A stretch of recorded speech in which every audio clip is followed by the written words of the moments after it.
Welcome to Withum's 2021-2022 Global Summit. This year, we have a podcast series with Withum's international team members discussing doing business in regions around the world with our HLB member firms, our clients, and our colleagues. Listen in for discussions to hear how they transact business in multiple countries, to learn about changes in their home country environments, as well as about the culture, cuisine, and must-see sites in each region.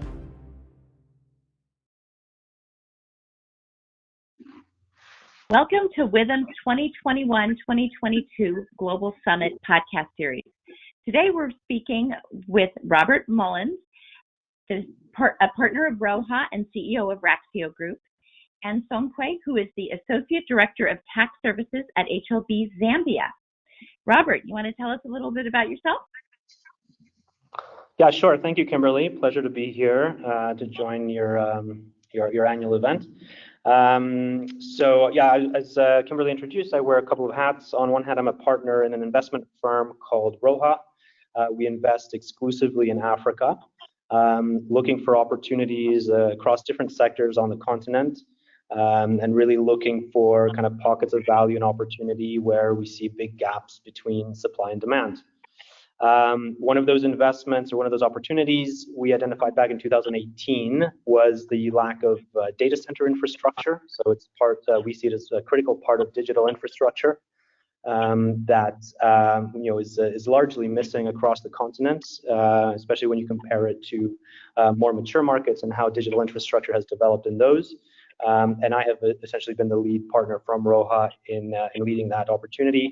And over the last few years, I've grown into essentially the CEO role, and I'm now full-time CEO of Raxio Group, where we have kind of 5 active locations across the continent in Uganda, Ethiopia, DRC, Mozambique, and recently Cote d'Ivoire. Thanks, Robert. And I have to say it's been a pleasure to work and grow with you guys through these many years.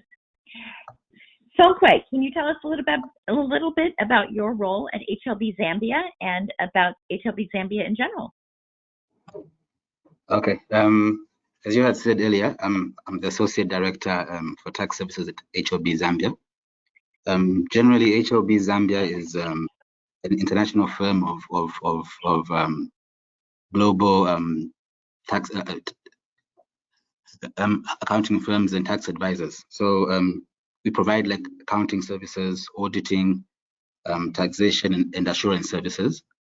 As the tax department here in Zambia, we basically provide like health checks to our tax clients. We provide the income tax computations and income tax submissions. We deal with VAT, customs submissions, and just generally all tax issues. I've been with HLB for just about a year right now. Previously, I was with the Revenue Authority here in Zambia, where I spent most of my time. I spent like about 18 years there. So I'm basically a tax person, more on the tax side of things. Okay, great. Maybe you could start then and tell us about, for those who've never done business in your region, what should they know and what should they know in specific about the tax system in Zambia? Well, basically, Zambia operates a source-based taxation system, which means that for income to be taxed, the source has to be within Zambia. So we have what is called the Income Tax Act that provides for that. That may sound quite straightforward. Then again, there are also instances where you find that income may be deemed to be from within Zambia. So there are certain sections in the Income Tax Act that provide for the deeming of that income. We have our main taxes are income tax, value-added tax. We have customs and excise taxes, and property transfer tax. So those are our main taxes that are administered by the Revenue Authority. We also have, I think this would be of interest to international business. We also have various tax treaties with various jurisdictions, which obviously will help in international trade because it provides for reduced rates, let's say per se, on certain transactions between entities that are based here in Zambia those that are based in other jurisdictions. So I think in a nutshell, that's basically the tax system in Zambia. Great, thank you, Sonkwe. Now, Robert, you have gone into a number of different African countries. So what would you say to someone who's never done business in Africa? What should they need to know about entering a business, starting business in Africa? Well, it's a lot, I know. Well, I think maybe first and foremost, I think it should not be considered one region, right? I think there are 54 countries in Africa. And each of them have their idiosyncrasies and in some cases, pretty extreme differences. I think they all are culturally quite different. Different stages of liberalization and governmental models, different stages of economic development. They all carry different, historical baggage, and there's a vast number of different languages, I think, from the main European languages that are spoken in many of these countries, but of course, in many cases, hundreds of other languages as well. So I think it's, you can't really kind of draw kind of very many broad lines or broad brush assumptions across the continent, and just have to assume that, every country you go to is going to be, fairly different from the other. And I think that's also reflected some way. You can probably back me up here from a taxation perspective as well. Yes. So how did you decide which countries to enter then? I think from our perspective, again, looking at it from the two sides, from the investment side, I think that there was an initial focus on Ethiopia as a market that presented tremendous opportunity in terms of where it was in its development cycle. Many kind of essential services were missing in a country with, very attractive, I think, longer-term demographics, and just a very big kind of gap to fill across, many sectors. And so we kind of built up a little bit of, a DNA around our presence in Ethiopia. And so a couple of the businesses that we started were focused, and as we developed more expertise and understanding of the market and the opportunities there, that opened up some doors. But if I put on the Raxio hat and look at kind of the data center landscape, once we identified that there was, I think, an opportunity for data centers across the continent, then it's essentially your kind of usual sort of expansion analysis that that takes place, looking at the markets that are the most attractive and sort of prioritizing those, from a risk return perspective, and also from an overall attraction and from an overall attraction of the market, and looking at the supply side, looking at infrastructure in each market, which is important for data centers, looking at connectivity. So just doing kind of a full kind of bottoms up and bottoms down analysis of the markets in which we've ultimately decided to expand, and which we'll continue to expand in. Great. How then, I'm going to skip around on our questions a little bit. How do you then how do you think businesses find opportunities, and how do they attract foreign direct investment into their countries? Either of you, do you have any ideas around that? I would say, Robert, what were the key drivers when you look? I mean, you talked about opportunities in different countries. Are there certain markers that have to be met before you would enter a country? Yeah, look, I think I think there are, and it's again sort of trading different things off, right? So if you look at DRC, for instance, we see DRC as a huge opportunity from a market perspective for data centers in terms of the demographics there, in terms of how quickly businesses and the government are starting to adopt digital services, and really how necessary this infrastructure that we are looking to put in is in a country like DRC. But of course, that has to be measured and traded off a little bit against some of the complexities of doing business there. So I think in each case, it's really a trade-off, and looking out and making sure that your expected benefits clearly outweigh the risks and the execution challenges that we may face. And then getting to the specifics of the business, like I mentioned earlier, there are things around infrastructure. Of course, government regulation is also a big one, and taxation is another big one that we look at early on. And I think ultimately, in terms of making different countries in the region more attractive for FDI. I think these are things that governments and I think the public sector tries to focus on, and I think should continue to focus on in terms of making those markets more broadly and generally attractive to foreign investment. Taking into account things like currency convertibility, which is difficult in some areas. There's issues around cash and capital repatriation.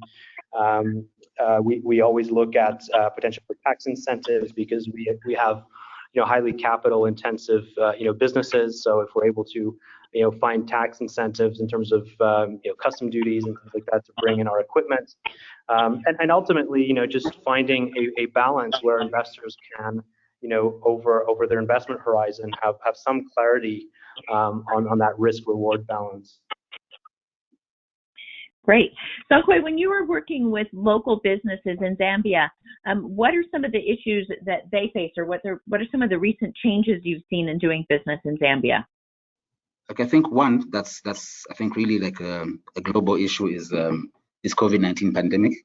It has really affected businesses, especially the manufacturing sector, the tourism sector, and like Zambia is our core how can I say line of income is the mining sector, and the mining sector has usually been affected because the mining sector provides that it generally provides like a business opportunity for other businesses per se. So the mining sector being hard by the COVID-19 pandemic has really affected other businesses. But then again, I think what also affected businesses, I think I can say like in the past year or so, was the depreciation of our currency. Our currency had rapidly depreciated, I think towards the end of last year, like in the region of about 1 kwacha, which is our local currency, to a dollar. So $1 was like about 21 kwacha. That had a roll-on effect on our importations. So that affected businesses in a very big way. But I think on the bright side of things, there was a change in government. We had elections in August this year. The new government seems to be pro-business.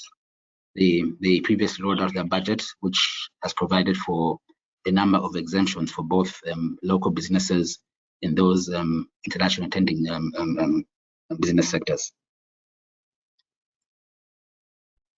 Wow, that's a lot of change. The pandemic, the currency, the change in government. And Robert, how do you look at how has the pandemic affected your businesses? I think in a variety of ways. I think it's been a bit of a mixed bag. I think certainly from an execution perspective in some of our businesses, and I'm talking about, for instance, in the data center business itself, specifically where we had an ongoing construction project in Uganda. Obviously, the inability to travel, lockdowns basically meant that construction was shut down for a period of months. And travel was obviously restricted, and so we had to postpone the installation process of some of our highly advanced equipment, which can only be installed by foreign experts. So I think it really has had a delay effect on the one hand. I think on the other hand, and again speaking specifically about the data center business, I think it has catalyzed and accelerated some of the trends that we had been seeing or expecting to see back before the pandemic, in terms of adoption of digital services, for instance. And believe it or not, but a lot of people are working from home in a lot of the services sectors in Africa, and that transition was, I would say, as apparent and as seamless as we saw outside of the continent. And so I think for our business, what that means is more consumption of data, more people using productivity and collaboration tools, and more enterprises and governments seeing that this push towards digitalization is one that is essentially unstoppable and part of our reality today and also going forward. So I think it's been a bit of a mixed bag overall. I think that people have just learned to deal with it, and in some cases, I think with positive outcomes in terms of accelerating certain movements. Right. A lot of kind of what we're seeing here as well. Songkwe, what specific tax issues do businesses in Zambia face, and what is your policy on transfer pricing? Are you dealing with any transfer pricing issues? Yeah, we do deal with transfer pricing issues. I think there were some regulations that were introduced. It should have been probably last year or something, that provide for transfer pricing documentation. So, like prior to that, there was basically some sections in the Income Tax Act that dealt with transfer pricing, but more detailed regulations were published. And then last year again went further to provide for the actual documentation. So there are transfer pricing regulations in place, though it's really not really like I can say that active. But there are cases. There's a threshold that's provided. There's a threshold provided for in the Income Tax Act, whereby if certain entities don't reach that threshold, especially local entities, they won't be required to provide that documentation. But where there's transactions between multinational enterprises, they have to prepare that documentation, which should only be provided to the tax authorities on request. Okay, so you have a kind of a tiered system where if you fall below a threshold, you don't have to provide the documentation, but you still probably need to abide by the arm's length pricing standards. Correct? Yes, that's correct. Okay. Yeah. Okay. Now, Robert, you recently moved into the region. From Europe, you've moved over to the Middle East and then into Africa. What have been some of the biggest changes you've noticed in living over in that area of the world? The weather as a starting point. So living in Dubai, whereas kind of Europe, much of Europe and the US is actually going into a rather unpleasant 4 or 5 months ahead. We're actually going into the most pleasant part of the year. Look, overall, I think the move for me was really to be closer to the markets in which I'm working, and I think in terms of lifestyle, being based in Dubai, hasn't dramatically changed. It's just I think the activities that we're able to do kind of outside of work, are maybe different. But other than that, it's more about the specifics of the city themselves. So I was living in Geneva, which is a fairly small city. All of a sudden, we're in a big city environment, which is interesting and different with everything that's going on. I think also from a pandemic perspective, I think we were kind of better off and more fortunate living where we were living than if we had sort of stayed back in Europe, especially during last fall and into last winter. But overall, look, I think it's been it's a fascinating place to live, Dubai, but also of course I spend a lot of my time on the continent, where I think the sort of energy and the dynamic environment overall is hugely is hugely enthralling for me and for our businesses. I think it's a great environment to be able to leave your mark, to also be part of, because I think the continent is really riding on a broader kind of digital wave. I think a lot of younger generation people are also moving back into the continent, because they see opportunity, and rather than stay and get cushy jobs in the US or Europe, I think a lot of graduates or people who have had first or second jobs abroad are starting to come back because they see an opportunity to give back and to do something, and ultimately probably to make money as well. So I think it's a hugely exciting environment, of course, with its challenges, but I think overall it's a hugely dynamic and an exciting place to be working. Terrific. And Songkwe, you spent a lot of time in government, and now you've moved into the public accounting side as the Associate Director of Tax Services. What was the biggest kind of surprise to you when you moved from the public sector into a more private sector? Um, I think it was basically to do with challenges that corporates in the private sector face. I think having been on the government side of things for quite some time, and then coming to deal with corporates on the other side, the number of challenges that they face. I think you had asked me about transfer pricing just now, but like apart from that, the issues to do with because we operate like a value-added tax system. We don't operate the sales tax system. So, like with regards to value-added tax, at times these corporates may find themselves in a refundable position. So you find that there's been a huge accumulation of these VAT refunds over time, and there's been delays in the payments of these refunds. And there are certain corporates that rely on these refunds for financing purposes. So that has led to quite a huge accumulation of debt with regards to VAT refunds. It's really affecting local enterprises here in Zambia.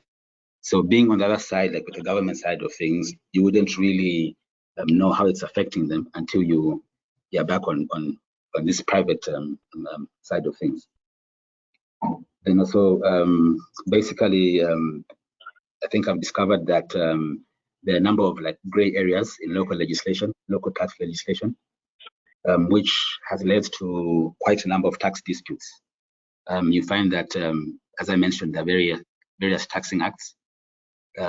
What one act to provide for will maybe differ with what another act provides for. So there's no harmonization between the acts, which leads to a number of tax disputes. There was some intention, I think, quite some time back to have these acts integrated into one taxing act, but that hasn't really taken place. And I think the longer that takes, it will really affect the business sector, because there are a number of disputes actually arising as a result of these gray areas. Yeah.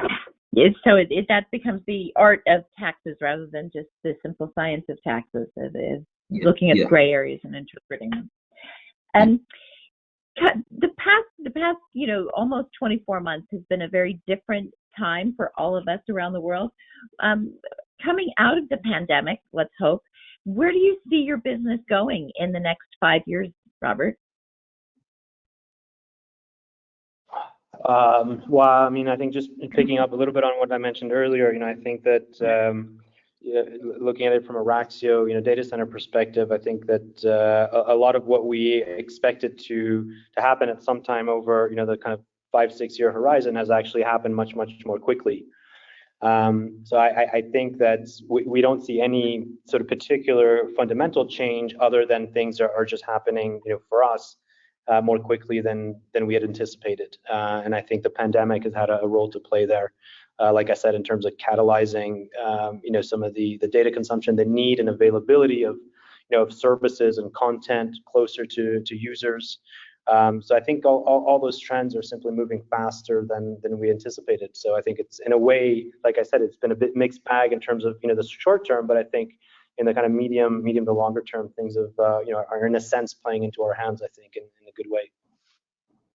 Almost a visual of that is like a slingshot. We've pulled back for so long that now that we're starting to let go, it's almost like a rapid, fast shot into the future, it seems.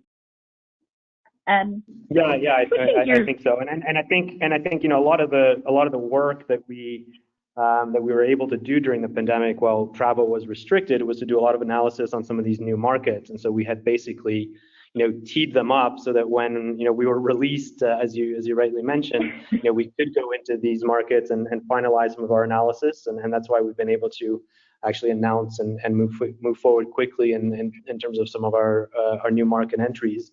And so it's going to be an interesting and challenging time from an execution perspective the next kind of year or two, where we actually now have to deliver. Yeah. Are you finding you're having any issues with finding the right people?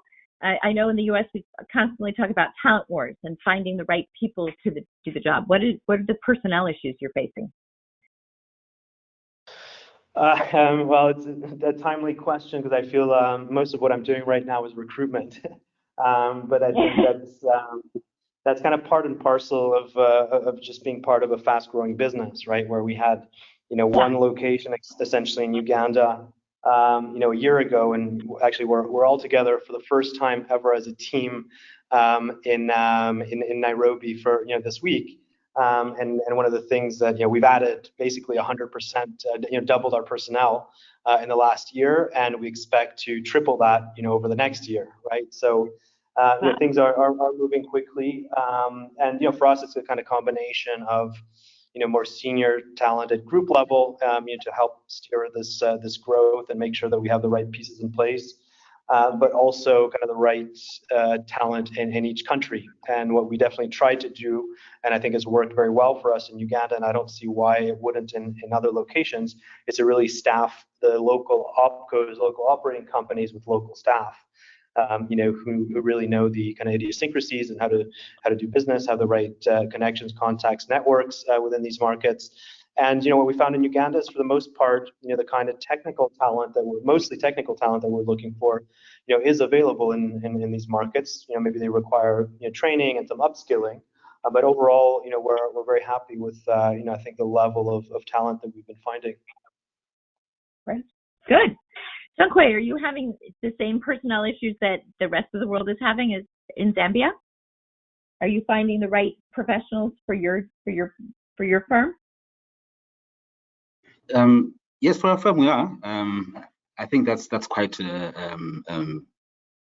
relatively popular area. If you talk of auditing, taxation, and all that, we are finding the right type of people.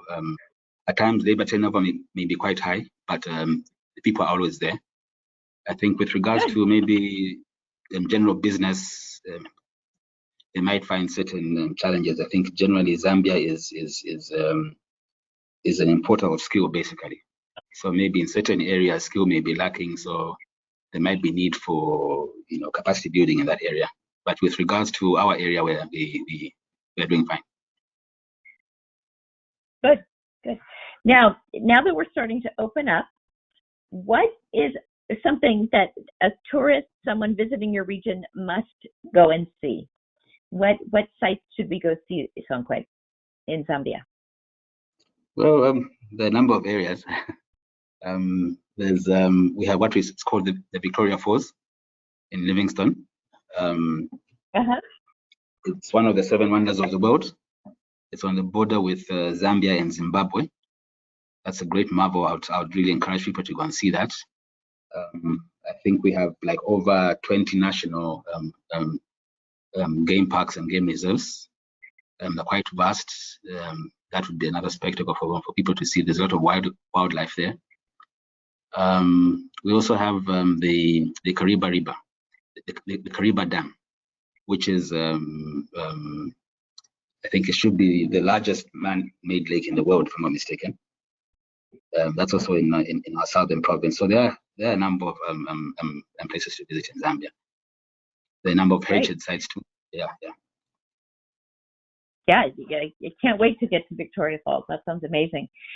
Robert, in Dubai, what area, what tourist area, what site should we go see in Dubai? In Dubai, well, again, your question comes at a good time, because I just had my sister and her family visiting about 10 days ago. So we did do the rounds. Actually, one thing that's really interesting, you've probably heard, is the Expo.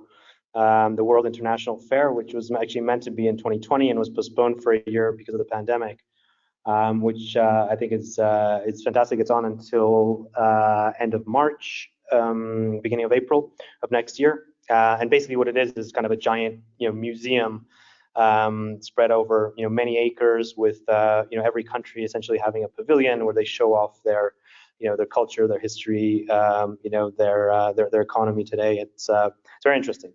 And then I think the one sort of very distinctive feature of Dubai is, of course, the desert. That's something that I love. We love to go out and enjoy the desert, the dunes, picnic camp out there. I would say over the next few months, if you can make it to the Expo, and anytime you're in Dubai, visit, go out and spend some time in the desert. That's what I would recommend. Great, terrific. Any last comments? Any last things that we should know about your region, your country, before we say goodbye? I think for me, basically, with regards to doing business in Africa, I think Zambia is opening up. The new government has really shown that will to attract more foreign direct investments. Obviously, this is by way of tax incentives and such other factors, but definitely Zambia is opening up now, and to be a good time to do business in Zambia. Right, and I appreciate your comment at the start, Robert, that Africa cannot be considered a region because there are so many different areas. So what are your thoughts? What are some unique things about doing business in the various regions within Africa? Yeah, I mean, I think we painted a fairly rosy and exciting picture of the continent, but let's be clear, it's not without its challenges, right? And I think that's something that needs to be kept in mind. And that's again country by country. Some countries are easier than others. Others are more kind of entrenched in their ways, and things are constantly evolving and moving.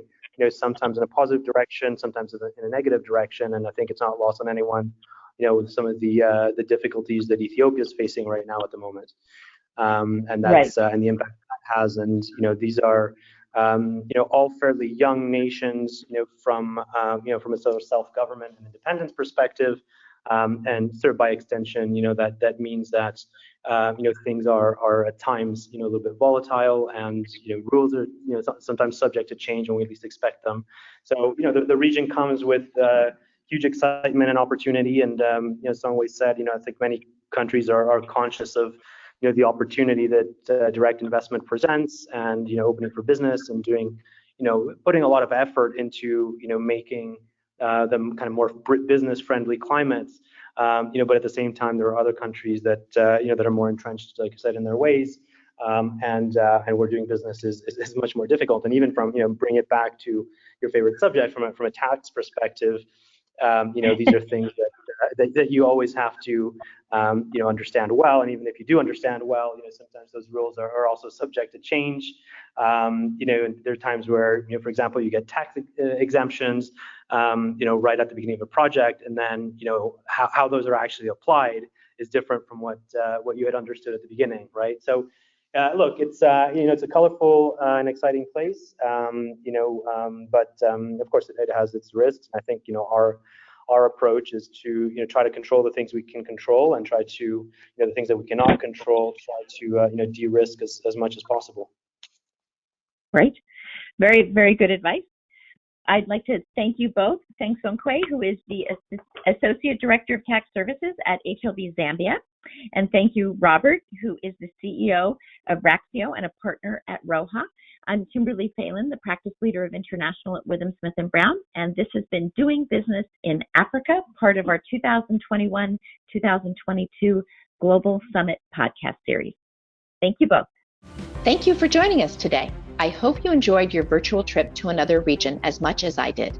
Please join us again as we continue to roam the world.